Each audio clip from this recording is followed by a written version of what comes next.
Hi, my name is Ozzy. When you're watching this video, it's probably not the Lesbian Day of Visibility because it took me a while to put the captions here. I thought that since I do identify as a lesbian, and it was actually quite a very complicated path for me to find myself to start identifying publicly as a lesbian, I use this opportunity and share a little bit about my background, how I came to realize I can identify as a lesbian, what's the definition of a lesbian, what does being a lesbian mean to me. a little bit about me. I'm transgender. I do not identify as a man or a woman. I identify as a non-binary person. They, them, what are you, plural something? Yes! I'm 3 dogs in a trench coat! And if you have followed some of my videos, for example, this one. What is sex and gender? I explained a little bit about how this spectrum works. Is it important for me? Absolutely. Because it took me lots of time in my career of being a trans person to come to terms with what is this body? How do I identify? How do I perceive my own body? When my puberty hit, I really hated that. It was changing my body to a direction that I didn't want. That didn't mean that I was already home with my body. The first time I read about being trans and the possibilities of changing things, and changing in the sense of stopping puberty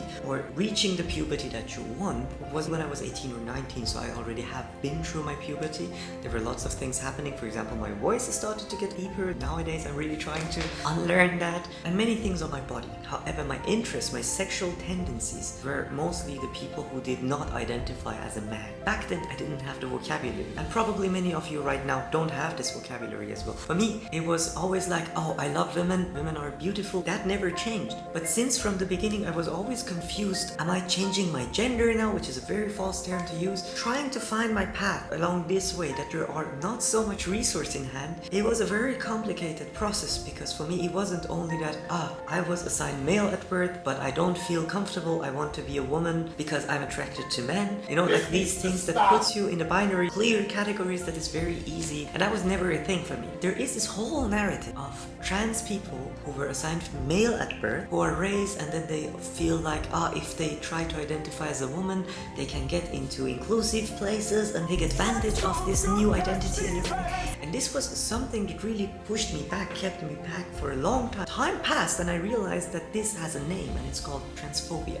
Transphobes come catch these heads! The term phobia is not used nowadays that much. Phobia is a medical term when you are afraid of something that you cannot really control it. It's a phobia, like you are afraid of dogs. That is a phobia. But having prejudice against someone who is a lesbian, who is trans or something, it's not a phobia. It's antagonizing behavior. So it's trans antagonism, or it's queer antagonizing behavior. So this was something that I learned in this very complicated path. One book that really helped me, this book.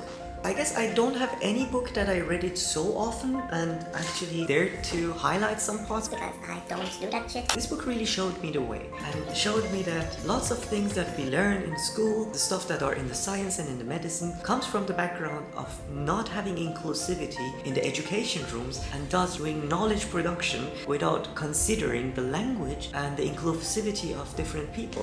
One thing that really helped me to become my true self was actually TikTok, because it was the first time that I saw so many trans people living their life, doing whatever they were doing, and not really caring that much what the society tells you. And it was extremely empowering for me. But not only that, but also I saw lots of trans people like me who identified as a lesbian. And that was a moment for me that it realized that I can start using the rooms that are designed for females. Let's consider the toilet situation. If I want to go to toilet, what toilet would I go to?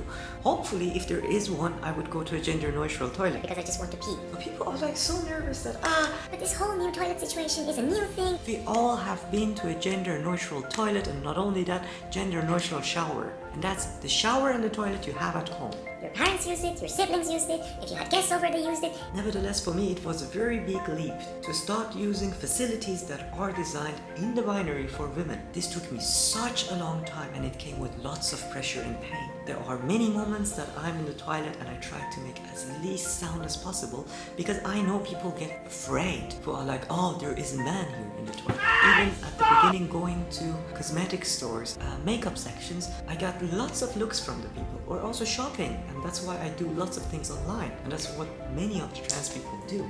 being trans and slowly arriving to your new body, slowly altering the things in your body, the sections in your body that make you dysphoric, doesn't happen in a snap. It takes time. And every trans person had it differently. But there are certain things that even if you started right off the bat, it took 2 years maybe that you see some results. For example, for me was that as a Middle Eastern, I had shitload of facial hair. Its combination with my voice was something that really made people uncomfortable. It made me extremely uncomfortable because people were uncomfortable, so it was uncomfortable of being uncomfortable of someone else being uncomfortable. And it took me so long to understand all this idea, this stereotypically false picture and narrative of trans women being rapists, trying to invade women's section. And this thing is much bigger, and its impact on people's life is huge.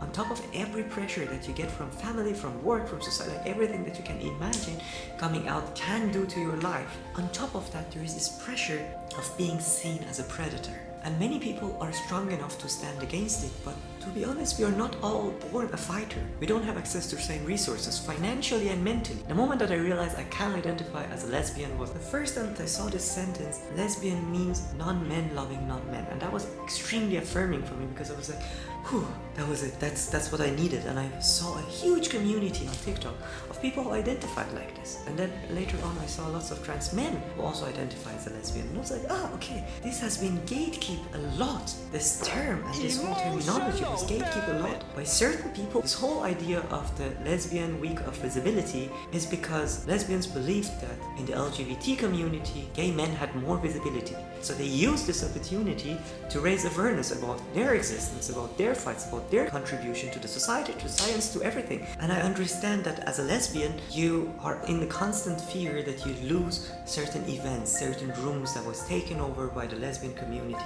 I completely get this. But at the same time, one thing that bothers me is that when people see this history, see this background, and forget that I am reproducing the same structure by excluding certain community. And it takes individuals like me hell of a time to come to terms with their sexuality, with their gender identity, and to live their life. Each time a person comes out of a closet, it makes the world a much nicer place. By gatekeeping, you keep people in a closet for a longer time because it doesn't make sense. any identity that has been marginalized, their existence in any sphere, in any circle, in any societal event or moment, it's actually part of resistance. It's part of reminding everyone that inclusivity looks like having people that don't look like us, that don't identify like us, and are being othered by us in the same room, and sharing and giving our resources and platforms like that. So for me, it was very important as a trans non-binary lesbian to be very active in Iran's revolution and sharing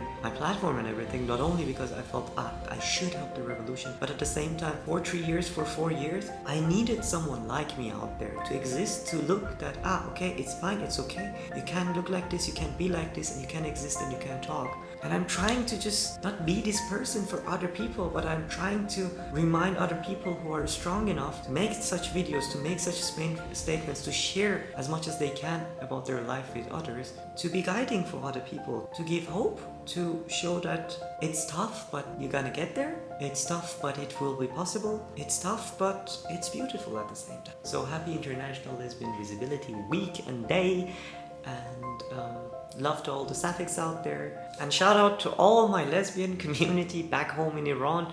You're rocking it, especially the Gen Z. Like each time I see you guys, I'm like, oh my god, you're killing it. You're doing a great job, and I'm very thankful that you guys are doing the resistance, and I wish I was there with you to do this horrible job. And Jenshi Anazadi.